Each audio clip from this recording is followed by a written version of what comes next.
This conference will now be recorded. There we go. Good morning, everybody. My name's Alex. I'm from My Forever Family, and welcome to our second webinar event, Top Tips for Planning for Family Visits. Really hope that you enjoy the session. The feedback from our last one about brain trauma was really positive, and if you'd like to send me some feedback, that would be great after this one. Thanks, Danielle. Look forward to learning more about top tips for planning for family visits today. Great. Thank you.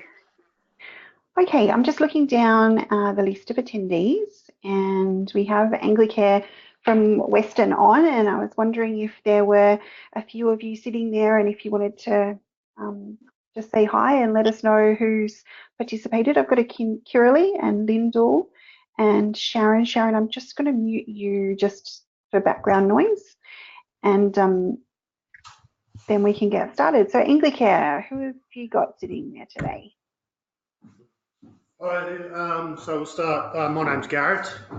Hi, Garrett. Jake. Grace, Alicia, Sally, Roz, Kayla, and Jordan. Hi, welcome. Big group from Great. Anglicare, that's great. Yes. Okay, so I'm going to pop you on mute. Oh, you've already done it. Thanks, Anglicare and Western, and welcome to anyone else. If there's at any point that you want to ask a question, we do have a chat panel down the bottom, and they pop up for me so I can see who needs to ask any questions as we go through. But also, if you wanted to speak, just unmute yourself at the time and do ask me a question at any time. It gets a little lonely here talking to myself, so feel free. We still have a reasonably small group, so it's not too difficult to manage with lots of people talking at once. So do feel free to stop and ask a question at any point in time. So today, as I go, I'm going to be talking about planning for family visits, and I'll talk for probably about 50 minutes and leave the last 10 minutes at the end to canvass any questions. So do feel free to send some questions along and see if there's anything that you wanted me to talk about towards the end. I can do that, and I'll stop partway through just to double check, see how everyone's going. So in my presentation today, I've kind of got two perspectives. One about, I'll come for a little from the casework perspective in terms of planning, although I won't labour too much on that. And there'll be some things that aren't relevant to you. If you're caring for children on a short-term basis or in an emergency placement, at this point in time, there's not an expectation that you're managing contact between kids and their families. And then there's the other perspective. So if you're a guardian or an adoptive parent, then there's also some tips and hints for you about how you might do things moving forward, particularly if you're in the process of seeking guardianship and what that might look like for you in thinking about family visits for children in care. So I'm going to start firstly with just a little definition about family visits. So regularly scheduled visits are valuable as a means of helping the child maintain his or her sense of connectedness and identity with the biological family. Even when children cannot live with their biological parents, they continue to belong to them. I just want to stop them and talk about that word belong. And I guess definitionally, I don't want you to think of belonging as an ownership, but as being intrinsically connected to what they to their birth family. Sorry, I've just had a little thing flash up on my screen and I want to get rid of that. Sorry about that. So belonging is really about that intrinsic connection. It's not about ownership or that parents have, a sense of entitlement to that contact. It's about the child has that intrinsic connection and they belong to their family of origins. So this is particularly true when children are living in limbo. So thinking about that period where there's uncertainty about where they'll grow up.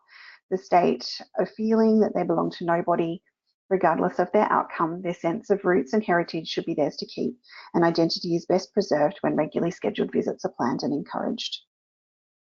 I guess one of the things that I notice is that when children have some adverse behaviours after visiting family, they tend to, contact could be minimised or reduced when in fact the research actually suggests that the more contact, or the better the contact is, the more settled that they'll be in placement. So thinking about not necessarily should contact continue, but how should that contact continue to meet the needs of the child moving forward. So the next slide is just about the different types of family visits, and we often refer to contact or family visiting in terms of that face-to-face time, face-to-face contact, when there's other different types of maintaining that sense of connectedness, and they can be through sharing emails, so emails including photos and things that children have been doing, through phone calls, thinking about Skype or FaceTime or something online, sharing SMS messages, and something that young people tend to do the more connected they become, as well as some face-to-face time. And usually it's a combination across these kinds of family visits, but also thinking about, when children are placed and there's a bit of distance and it's a bit more tricky to engage in that face-to-face kind of contact, particularly if they're limited to school holidays or something where there's travel, that other kinds of spending time with family can be used instead. So I just want to go over the purpose of family visiting, and got this little chart to talk through. So I'll start with assisting family reunification. So there is a lot of support in the research around family visiting actually assists with restoration. So we know that when children are in a short-term court process, they often spend more time with their family, and those visits are more frequent during that period of time. I also want to go to the opposite end of out-of-home care when children are at their adolescence, and in that kind of phase when they're in adolescence, I think there's some research in South Australia that suggests about 86% of children in adolescence in out-of-home care tend to self-place back with their birth parent, whether that's for a short period or a long period, or a period into then independent living, that this often happens as a result of inconsistent or infrequent family visiting throughout their period in care.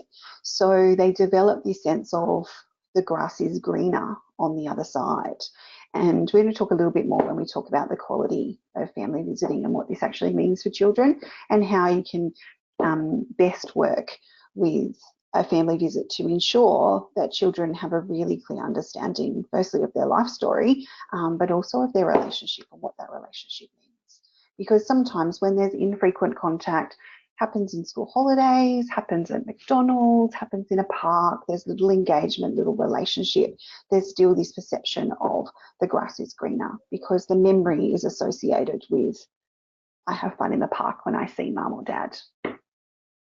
So the next part is this section here about connection with kin. Obviously, we want to build that connectedness with not only children and their birth parents, but if there is kin or someone in their network that they want to have a relationship with. And I guess this is a good time for those of you considering guardianship and moving forward with guardianship and thinking, I don't think I'm the right person to be facilitating the contact with the parent. Is there someone in the child's extended family? Is there a grandparent or an aunt or an uncle or a great auntie or a great uncle or somebody in the maternal or the paternal family that could assist with family visiting that you do feel like you could have a relationship with and support the relationship with the kin. Also, if we've got children that have got a disconnection where a parent's made a choice that they're unable to maintain their level of visiting and connectedness to the child, is there someone else that could maintain that connectedness that might not actually be the best person to provide care for the child, but could maintain the connectedness? And we often see, and I guess in my role as an assessor and also a clinician for the Children's Court, that I come across a lot of grandparents who have fantastic relationships with the children that they're seeking to care for, but are not really in a position to maintain a long-term care commitment to those children, and those children end up in alternative placements. Okay, managing grief and loss. When we think about the purpose of family visiting and managing grief and loss, this is about the child being able to see and spend time with somebody that they have been separated from. So maintaining the level of connectedness in that visiting, often for a child that might be on the older end that has had some time where they've been quite parentified. So they might have been like the child that took control of the situation, the eldest child, they might be worried about mum or dad or someone in their family, particularly their siblings. So if they haven't been able to stay with their siblings, then family visiting might be the purpose for them is around being able to check in and making sure that they're okay and managing the grief and their loss experienced by being separate from those family members. Contact should also be about promoting attachment. And I guess where I advocate, and from my organisation, so I didn't mention at the beginning, but I'm the Director of Continuum Consulting, and we have a family visiting service that runs out of our Penrith office. And one of the underpinning principles of the contact that we provide is that we use some kind of therapeutic underpinning to assist parents to build relationships with their children through to assist parents to build relationship with their child as they go through that process of contact, not because, I mean, they may return home, but chances are they may not return home, but building a positive relationship in that time and helping parents build the relationship is really important because they might not have had that before. Okay, so I've just had a little note from Alex to say, feel free to unmute yourself and ask a question. So I'm going to pop everyone on being able to talk, just in case. Is there any questions so far? Thanks, Danielle. I just wanted everybody to know that these sessions are for you. So if you've got any questions or comments, please interact with Danielle, because we're getting her on to talk to you, to give you information. So if you just don't be shy, type a question or unmute yourself, speak up. Thank you. I do have a little message from Irina. Irina, did you want to say something? Yeah, sorry, I did miss that one part where you said the percentage of children that actually, try to go back to birth family because they think the grass is always greener on the other side when they have all these great contact visits. What was the percent? So it's South Australian data, and it was 86% in South Australia. Wow, okay. And what age group is that? Mostly teenagers, yeah? Or adolescents, yeah. Adolescent, okay. All right. Okay, yeah. Thank you. So, and I think it included towards the end of that leaving care process as well, where they're returning to birth family. Right. So it's a small proportion that are staying in care and maintaining their relationships in a care environment in place of, or having at least some short stint of self-placement back with their birth family before returning to care. Yeah. Okay, good. Thank you. No worries. How's everyone else going? Good. Okay, we'll go with that then. Okay. So I'll hop on to promoting attachment. So we just talked about promoting attachment and obviously connection to culture. So particularly when we have children that that shift between cultural environments when they go from their family home. But I wanted to add to that point as well, when we think about the shift from the cultural environments, that it goes for any culture, that even if the child has moved to a placement that is of the same cultural background as themselves or one of their birth parents, that's not necessarily the same way that they identify their culture as well.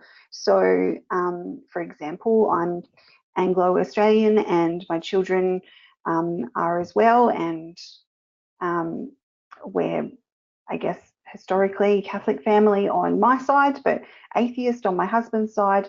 If they were to go and be placed with another Anglo-Australian Catholic family, they may do things quite differently to us. So using this opportunity to have family visits around family occasions and that connectedness to whatever culture it is that they have come from is about promoting their own sense of identity. Okay, we'll move on to the different types. So sometimes the purpose of visits can be different between when children are in long-term care and when they're in short-term care or in that interim court proceedings. So we're thinking about the interim period being that what could be between 9 or 18 months for a child to get through their care order period. So during the interim period, it's about sustaining connection. So you'll notice that contact happens fairly frequently. It could be 3 times a week, it could be twice a week, it could be every week. And also there's an opportunity in that space to be assessing whether restoration is actually viable by looking at the relationship. And that's not necessarily just watching children in a room with their parents to assess the viability of restoration, but it could also be about giving parents ideas about how they can interact, and if they're picking up on those ideas, then it's also demonstrating if there's some viability.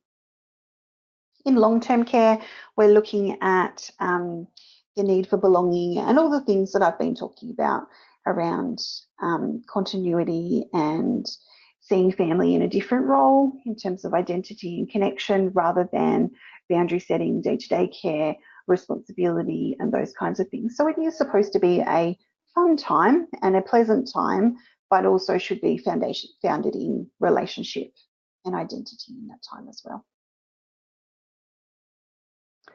Okay, so the purpose of today was really to talk about planning. And as I said, we're coming from 2 different perspectives in terms of planning. One could be the casework, and if you've got short-term kids, then the casework team is making decisions about these aspects of contact. However, if you are a guardian or an adoptive parent, then these are the things that you're considering. So things like considering physical safety, it's determined by listening to the child and what they're hearing, but also listening to the child through their lens. What is it that they're feeling? Is it about safety, or is it about their little brain is stressed in that environment? Also through seeking views from people around the child. And this is where you as carers have a really important role in talking about what is the behaviour that happens before and after contact. It's also thinking about how much observation does there need. Is it a close observation of what's going on in contact? Or is it that it's just someone there to ensure ongoing safety and providing a secure base for the child? Thinking about the behaviours and what's happening for the child pre and post, but also thinking about what happens even on the trip to and from. How is the child feeling? How are they responding? Our staff do a check-in on a scaling question about how you're feeling, to check in on a scale of 1 to 10, 10 being they're really happy and looking forward to it, one being not so happy, a bit worried, just to see how they're travelling around that. But also understanding the theory and thinking about what is the purpose. So thinking about that attachment theory, what is the purpose of children spending time in their families? We also need to consider what's in the best interests of the child. And this is the casework perspective, or also from that long-term carer that is applying for guardianship or is an adoptive parent. So what's the purpose of contact? And this will be different during the court process, it's different during restoration, and then going into long-term care, the purpose changes again into that looking for ongoing connectedness and a reality about what does visiting mean. And then also the types of visits. And the types of visits are really important in terms of what are they going to do in that interaction. And if they're doing something in the community as a family, is that something that's appropriate for that child's age, for their developmental status, for their ability to focus? What kinds of activities is the child interested in? And is it actually going to meet their need for spending time with their family? And I think traditionally lots of contacts happened in Macca's, and it was perceived to be a good spot because there is a indoor play area that's got a fence, and there probably wasn't so much pressure on relationship.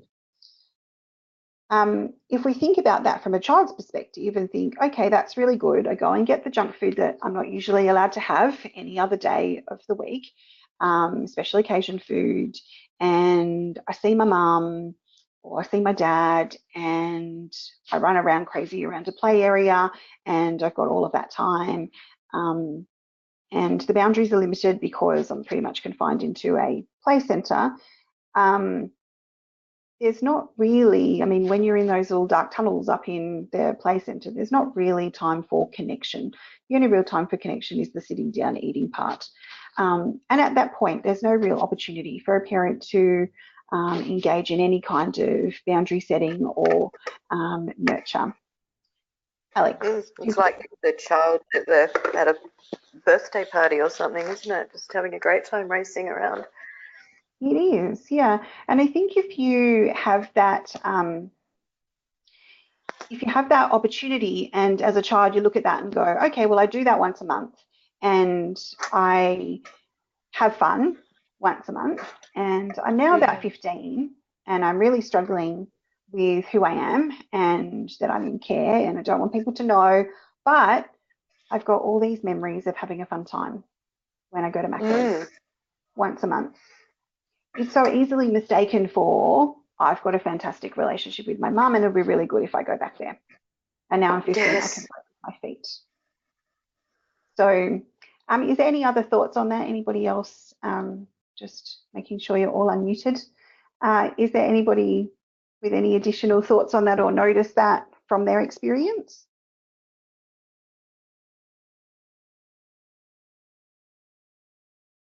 No? Okay. So we want to think about it from the child's perspective. What's actually going on? What's the type of visit that needs to happen, and how we're engaging with parents that have their children in care for a reason. And there's so much going on for those parents in their past. They're either coming from their own histories of trauma or their own histories of poor parenting, and we know about the cycle of parents having children that are bringing them up in the same situation that they've come from, and they're already exposed to trauma just from their removal process. So we've got parents that may not be able to play or know how to play, that find it quite comfortable to sit on a chair and watch the play occurring as well. So really we should be having a dynamic role in facilitating contact and trying to engage the parent in doing something with the child to do something a little bit differently. I think I'd want to just punctuate this little part here with a bit of a story about one of the kids that we've been working with their parent. So our little guy has been involved in our agency for about 2 years now. But when he came, he'd recently been removed from dad. And we obviously went through that court process where we're considering, Fax was considering restoration for this little guy to his dad. And he's 9, had lots of really strong feelings. When he first started having contact, we did it in our rooms. So the family visit was all about dad coming to our room, and our family visiting worker spent a lot of time. We had the same one twice a week, every week for the first 6 months while I was going through the court process. Little guy started off just wanting to play on his own. He didn't really want to engage with dad at all. He actually would sit next to him, and fairly limited eye contact. Through bringing in different activities and bringing in some cooperative activities, he slowly started to do things with dad. He let Gail help him for a little while, and then Gail encouraged dad to help him. But what Gail did, at the end of every session, she got dad to read a book, and it was the same book, and dad was a little bit worried at first because his literacy wasn't spectacular, but it was just the same book. And dad read that book to him. They sat next to each other. Dad read that book to him and read it at the end of every contact. We're now 2 years in. Restoration wasn't granted, and contact has gone to once a month, and they do that out in the community. They engage in a nice activity. But our little guy went from playing parallel to allowing dad to help him to collaboratively building a Meccano structure that we put away at the end of every session and brought back out the next session with dad, and achieving something together, and also having this one structure that they had built, but also finishing off with this book. Now in the community, they also stop at the end and continue to read this one book. It's unlikely this little guy will ever go back to dad, but the time they have together is spectacular.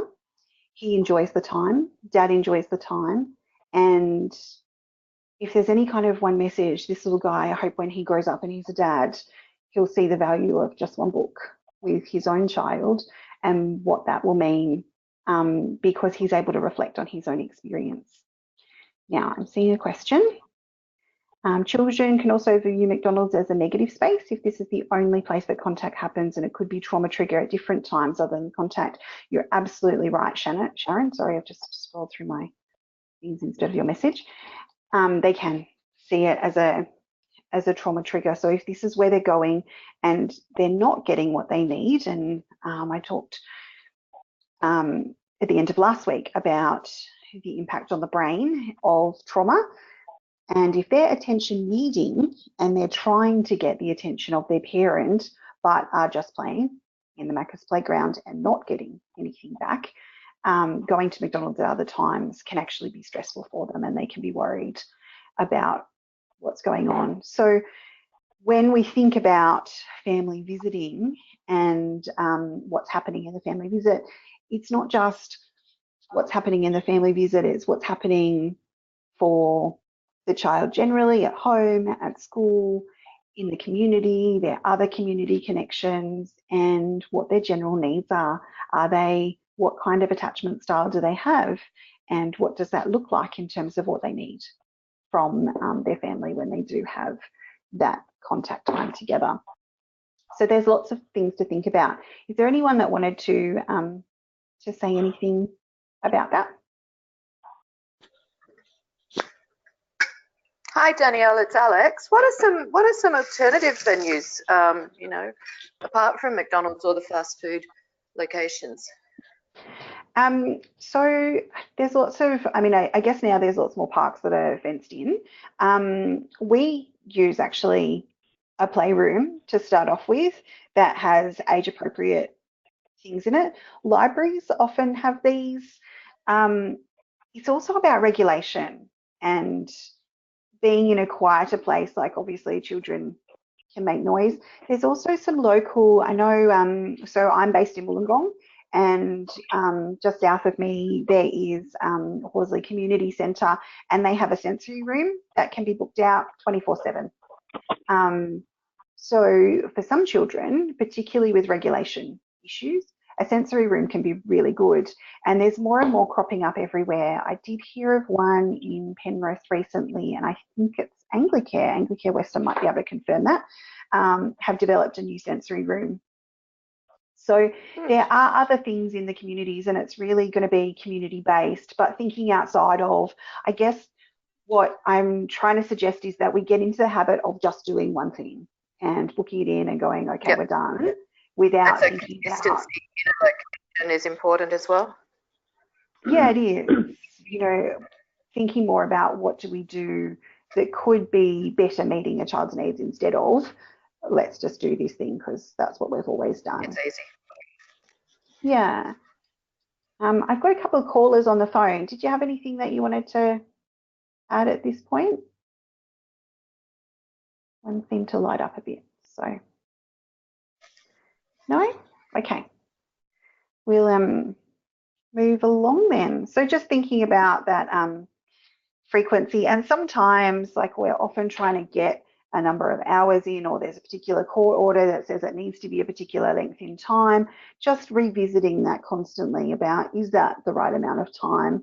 Recently we've made some recommendations to cut down one of the children's contacts, so the baby's contact, to be a bit shorter, to give the other children some extra time with mum because of the need for attention that is coming in over the top of the child. So sometimes it's about the communication between, instead of this is the visit and this has happened and then we go on to the next visit and then it happens, until we look at the feedback and think about it a bit more and have those constant conversations about what's working and what's not working, we don't know.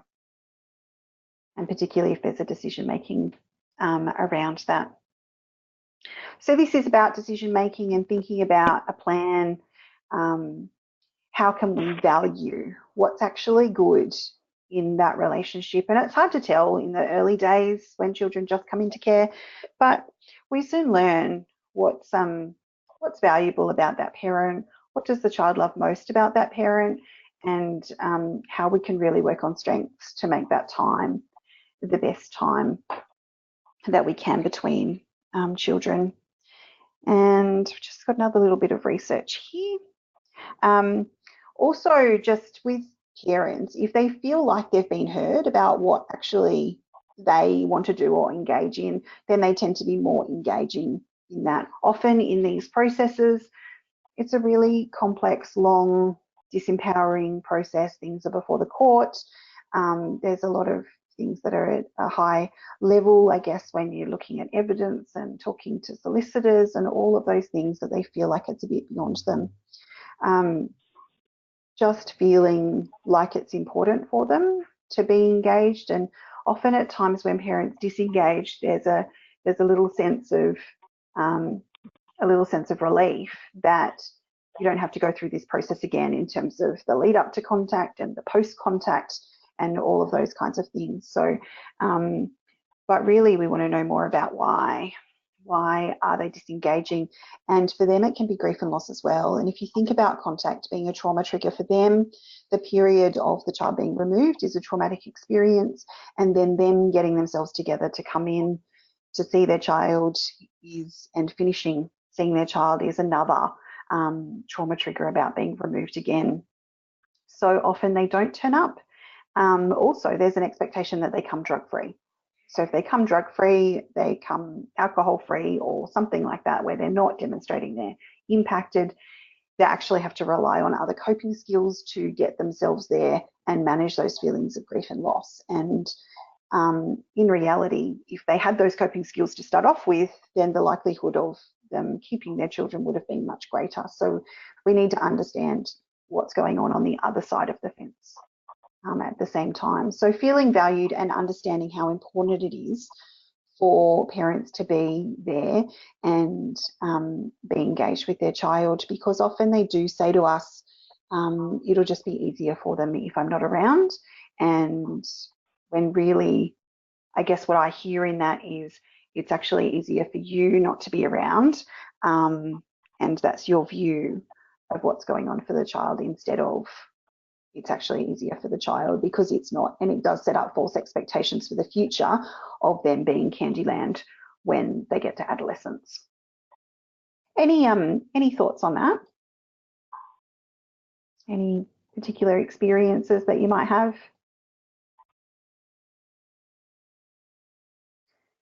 Sharon has also put up playgroups. So in answer to Alex's question earlier around other venues, playgroups, fantastic, Sharon. It's a really good opportunity, particularly supported playgroups for children, young children when they're in care, for mum or dad to be encouraged to do their family time in a playgroup where there's other kids around, there's other parents doing things, and they're engaged in activities. So they have some kind of guidance about what to do because they're really looking for it. And we think about the kids that we have in care and how they're responding. They're responding the same way their parents responded, and we know that they need consistency, they need structure. Parents need the same thing because really we're giving them the same guidance that we're giving their children. Okay, so I'm going to whiz through this. This is just about who you could talk to and who needs to be considered. Think about whoever the child is seeing therapeutically to have a discussion with about contact. And also, for some, it might be about conflict resolution. So if you're looking at guardianship, we're somewhere down the track. In that period of time from when a child is removed through to when a long-term order is made, it's a really difficult time for everyone. There's a lack of consistency. There's a lack of permanency because we really don't know what's going to happen next. All the decision making is out of everyone's hands. And it's a time when lots of people feel lost and thinking about, well, what's actually going to be okay for me. And if parents are during that time are aggressive or assertive or making allegations or all of those kinds of struggles, when a final order is made, they tend to then settle down. And when children have been in out-of-home care for a while, there's more of a relaxed kind of feeling about contact. It just happens, particularly when there's a plan in place, and we'll talk about that next. But it might be the time then to get around a table, get parents and carers and a caseworker around a table and go, okay, so what's going to work moving forward, to spend time together to make this normalised.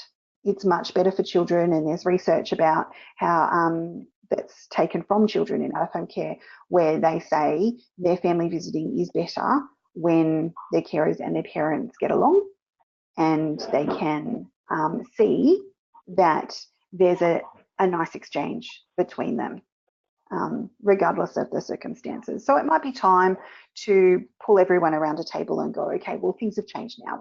We're in settling. We're in our permanency status. Everyone's had some time to get used to what the plans are and the final orders. Let's talk about how do we move forward from this and bring everyone together.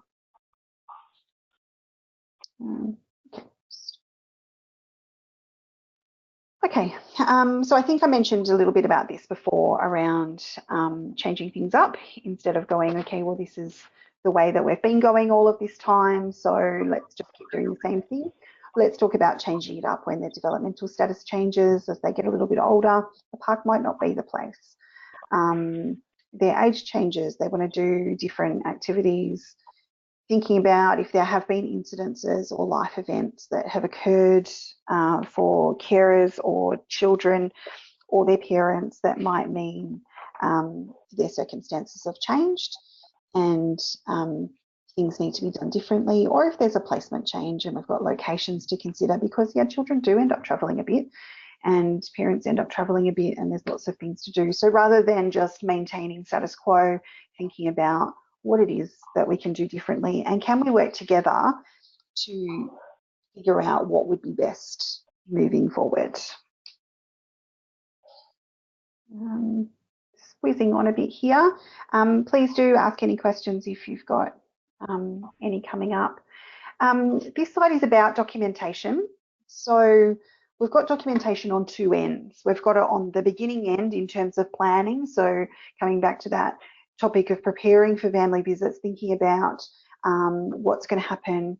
So everyone that I speak to, whether they're carers or whether they're parents, whether they're caseworkers within my organisation, everybody says when there's a schedule for the next 12 months or the next 2 months or however, and we all know what the date is, the time and where, and who's allowed to attend, and how we're going to make sure that everybody knows that it's happening, there's a whole lot less anxiety about what's happening next. So having a plan, and if you're a carer going for guardianship, thinking about planning, okay, so it's the beginning of the year, let's just get a calendar with the dates on it for the rest of this year, and we know where it is, what's happening and how that's going to happen, and how you're going to know that everything's in place, or if you're going to contact just before to make sure everything's on track for that next visit. We also have the documentation on the other end, thinking about what worked really well. What was the child's favourite part about the time they spent with their family? Is there some photos? What were the highlights? You know, whilst we want to be aware of any critical incident, and obviously if it meets ROSH, then it needs to be reported, what we do want is that child's life story. And their life story is about the time they spent with their parents as well. So having photos of that time that they spent together, being able to look at those photos and say, oh, that was fun, or this part about it was fun, and thinking about the highlights and being able to talk about those in between contact as well. Okay, so I've talked before about what is the theoretical underpinning of family visiting, and whilst we have some therapeutic underpinnings using the using theraplay activities, and also another one that's totally escaped my mind because I'm not actually sitting in that space right now, but also thinking about Dan Hughes' PACE, and there is a web link here, and it's really about being playful, being accepting, being curious, and being empathic when working together, and thinking about, you know, what are the positives that are going on here. There are going to be negatives there if the child wasn't in care. You know, there's a whole base of negative as to why the child's there, but when there's decisions have already been made and a child is settling, we really want to focus on the positive. But whilst I say that, I also don't want to go to the point of positive being fairyland. We don't want to minimise what's happened, particularly in discussions with children. And I've spoken to lots of carers where they've said, oh, you know, mummy's sick right now, when the parent has addiction problems or things like that. So our societal expectation of sick is that you get sick and then you get better. So we don't want children to be waiting for a parent to get better if that's not something that's likely. We need to be having more real conversations, not about doom and gloom, but ensuring that the child has a really clear understanding at an age-appropriate level about why they are in care, so they're not sitting in fairyland of, you know, I am here for a reason.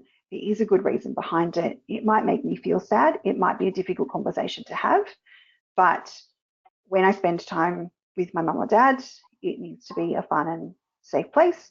And we're all accepting and we're all moving forward, but it's not to the point where we're a bit delusional and we're creating the fairyland vibe from what's happening.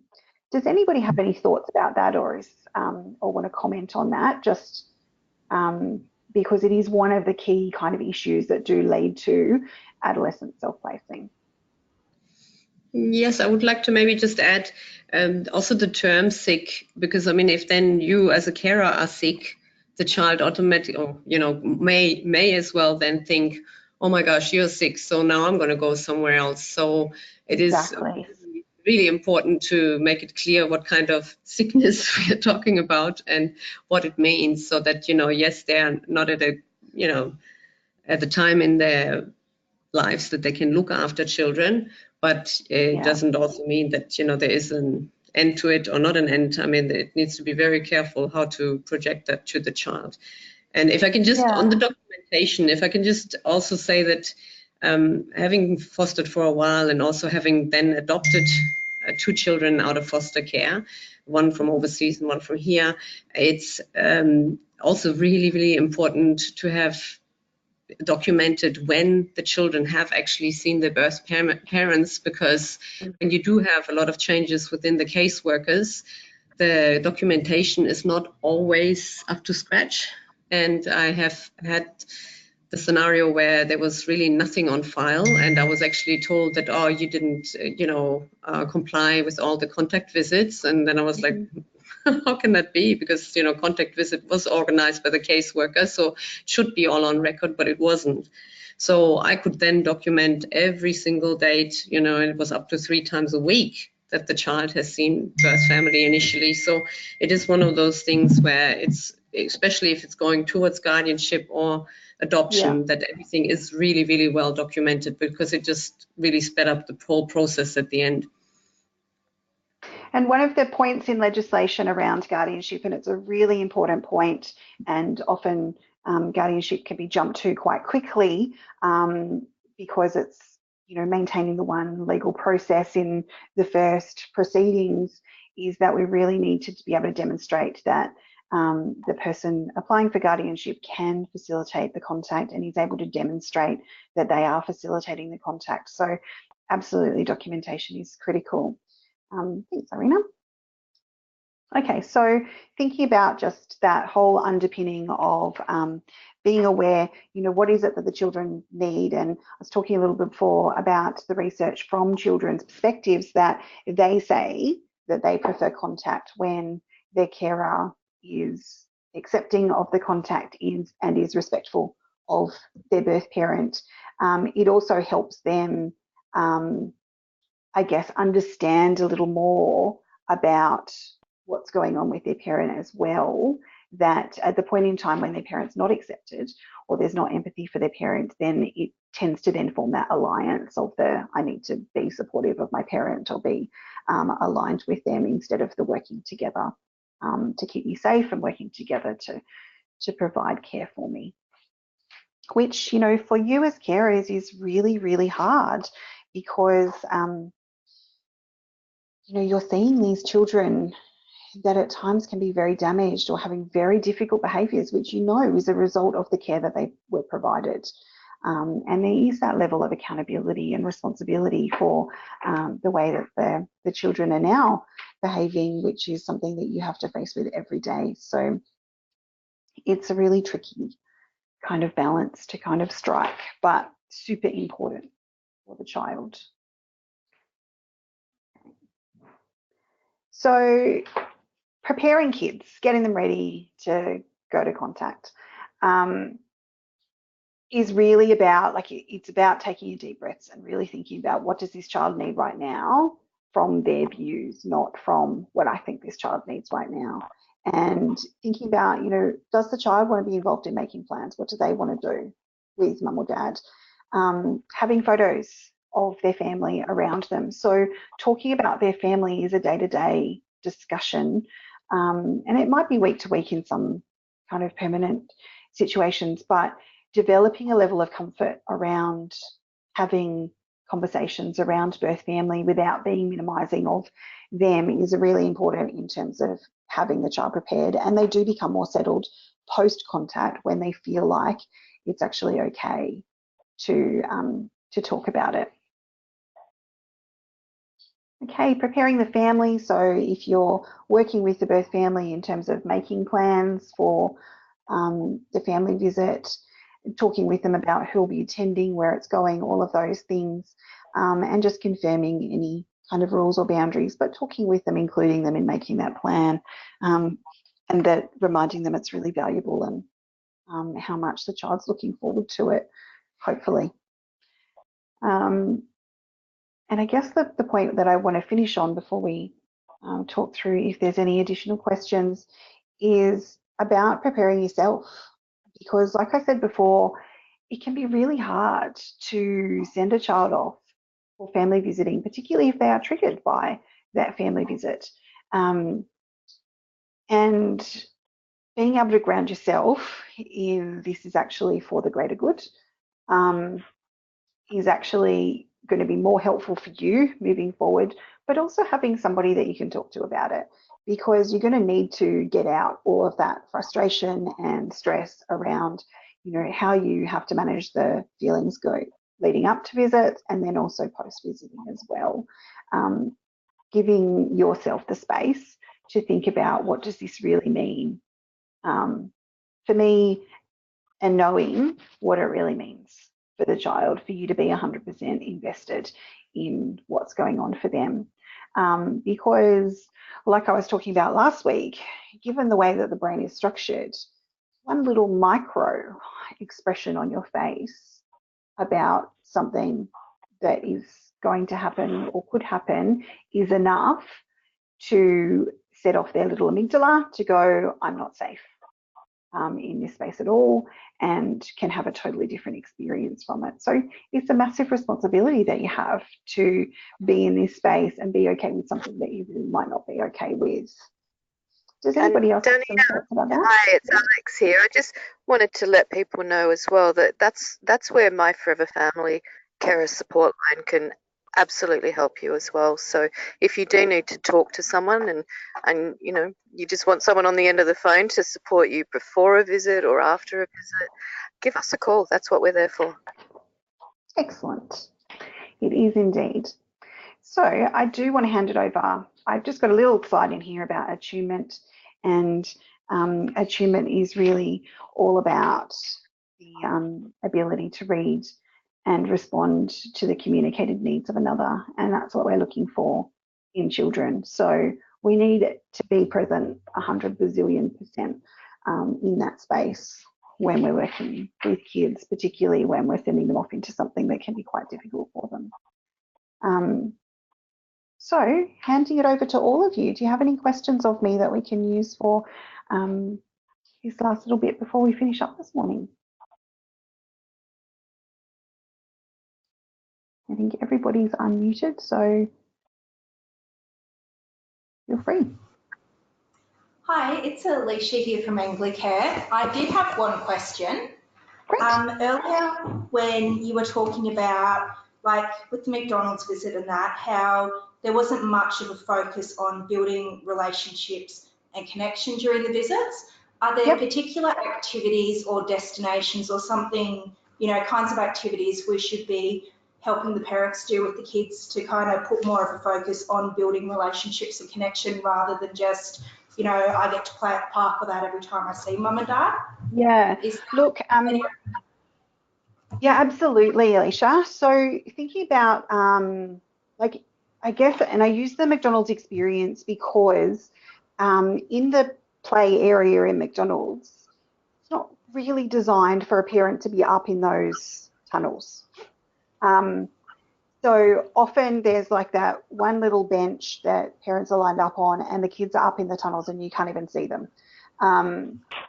So going to a park where a parent can actually be physically pushing a child on a swing. So things that are really regulative are things like swinging, rocking, jumping, and spinning. So if you can use parks where those activities are present and then get mum or dad, and they generally won't just get up and start swinging a child on a swing. It's really about trying to get them to bring them in and talk to them about why they're swinging their child on the swing and how good it is for the child to experience them pushing them on the swing. Now, the swing is a really good one because they're standing behind the child feels their physical presence, but there's no expectation that they have to have a conversation. So if you've got a child that's got significant trauma, there's the presence of a parent, they're getting used to that proximity. They're swinging. Swinging is really regulative, so it works with the vestibular system. And doing that for a period of time, and if that was something that they did every single time, so the first thing we do when we get to the park is we're going to go on the swing and mum or dad is going to push me for a few minutes. It's really regulative. They'll be able to get off and be able to engage a lot easier. They won't have the pressure of eye contact. So parks are really good for that kind of thing. Bringing a shared picnic. Now, if we want a parent to engage in that, that's going to be really tricky, particularly if kids have come out of home, they've come out for a reason. So that might not be within their capacity. So thinking about what that might look like in advance, or do you walk to a local takeaway store near a park or something like that that you can share. But parks are good if you're using it in the right way and the parents actually be able to engage in the activity. Just in a Macca's playground, the parent can't actually get up there in those tunnels to enjoy the experience with a child, and we need to promote them being really engaged. The other really regulative activity is being water. So if you do have the capacity to get a parent in the pool, it's a really valuable way of engaging, because the parent needs regulation as well. If they could regulate, then there would have been co-regulation. Generally, we know that the children that we have aren't very regulated, so chances are parents aren't going to be very regulated either. Getting them both in a pool is actually quite regulating, and if you can get them to a point where they're more regulated, it's much easier. I know it's a big call because there's lots of preparation in pools and safety issues and those kinds of things to think about. But does that help, Alicia? Yes, that helped quite a bit. Thank you. Awesome. Anyone else have anything that they wanted to ask?